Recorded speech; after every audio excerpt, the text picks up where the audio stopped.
존경하는 박선원 의원님 질의 차례입니다. 질의해 주시기 바랍니다. 네, 감사합니다, 위원장님. 예, 아까 어느 분이 명예훼손하고 왜곡할 거 다 왜곡하고 풍자다 그러는데 풍자라는 말 안에는 조롱이라는 뜻이 있습니다. 말 자체에 명예훼손이라는 뜻이 들어 있습니다. 불교에서 악설중죄라는 말이 있습니다. 입에서 내뱉는 것으로 남을 속이고 상처 줘서 세상사에 악취를 풍기는 죄인데요.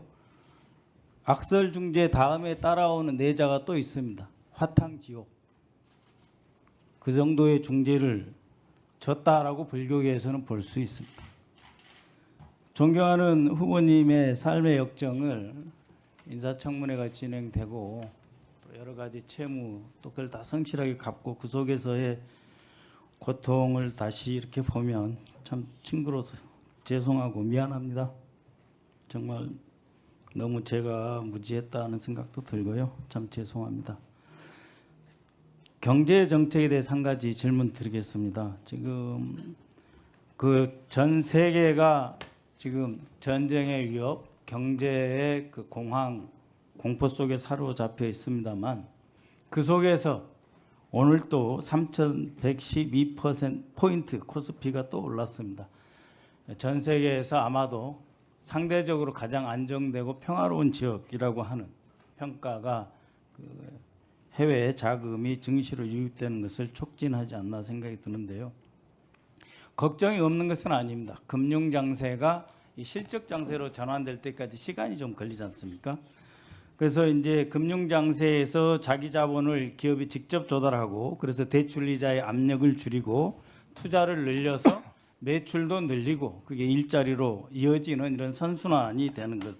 그렇기 때문에 자본시장의 선진화는 매우 중요합니다만 급속하게 유동성이 증시로 유입되고 또 윤석열 정권 말기에 그 약간의 물가 상승 압력이 커지고 있지 않습니까? 그래서 이것이 물가 상승, 유동성의 지속적인 증가, 또 부동산 시장의 동요까지도 이어질 수 있다. 즉 정권 교체를 통해서 평화 배당금이라는 말을 씁니다.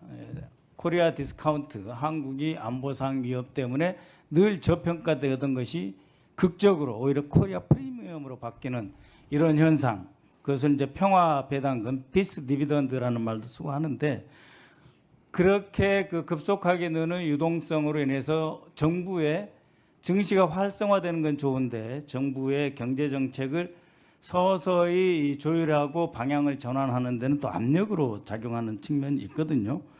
그래서 좀 그 각별하게 어제도 말씀하셨지만 물가 잡기 그리고 그 물가가 올라가면은 가장 먼저 피해를 볼 수 있는 그 저소득층에 대한 생활 안정화 이것을 위한 그 새로운 그 지원금 민생 지원금을 주되 이것이 유동성의 확장이 아니라 실물 경제를 오히려 튼튼하게 하는 그런 전환의 계기로 삼으면서 우리 경제가 재활성화되고 선진국으로 도약되고 국민의 1인당 소득도 올라가는 그런 것으로 이끌어가야 되는데 이론적으로는 간단하지만 실제로 진행하는 것은 정말 고난도의 정책 기술이 필요합니다. 그래서 총리님이 되시면 경제부총리와 긴밀한 협력 그리고 대통령실의 경제수석실 정책실장과의 긴밀한 협력 무엇보다도 대통령님께서 경제에 대한 확고한 지식과 경험이 있으시기 때문에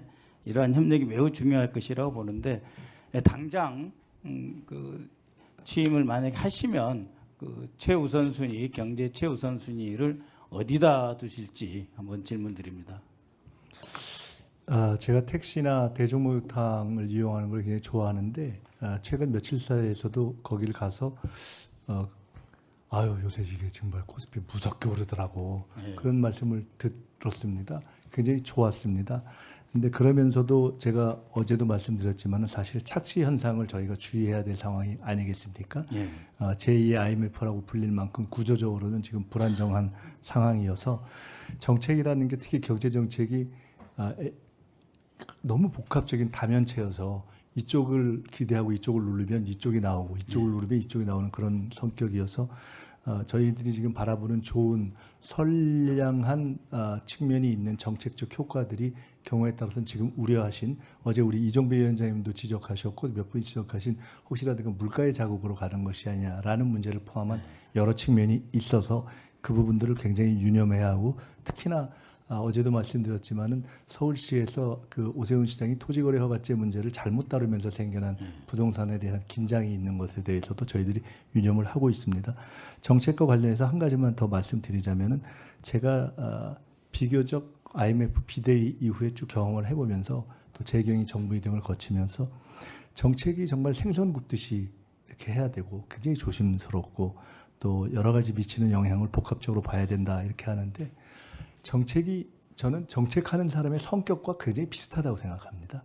균형 감각이 있는 사람이 쓰는 정책이 균형 감각이 있고 그런 것을 많이 봤습니다. 그래서 정책에 있어서의 정책 결정자의 균형 감각과 실용성, 언행의 신중성이 매우 중요한데 그 점에 있어서 저는 이재명 대통령께서 그런 문제에 대한 문제의식이 강하다고 보고요.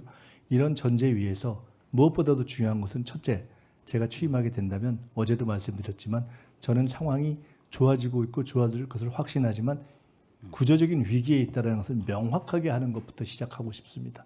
온 국민이 그것을 공유하고 인지하고 그 구조적 위기 상황을 인지하면서 공유하는 것부터 시작해야 한다 이렇게 생각합니다. 네, 전임 총리님들이 이제 많은 분들이 계신데요. 저에게 특별히 인상 깊었던 분은 정세균 총리님이십니다.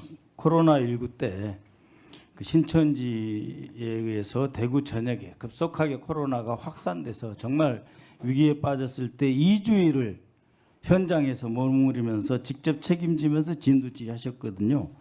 총리가 되시면 어떻게 현장성을 어떻게 보강하실 생각이신지 한번 말씀해 주십시오.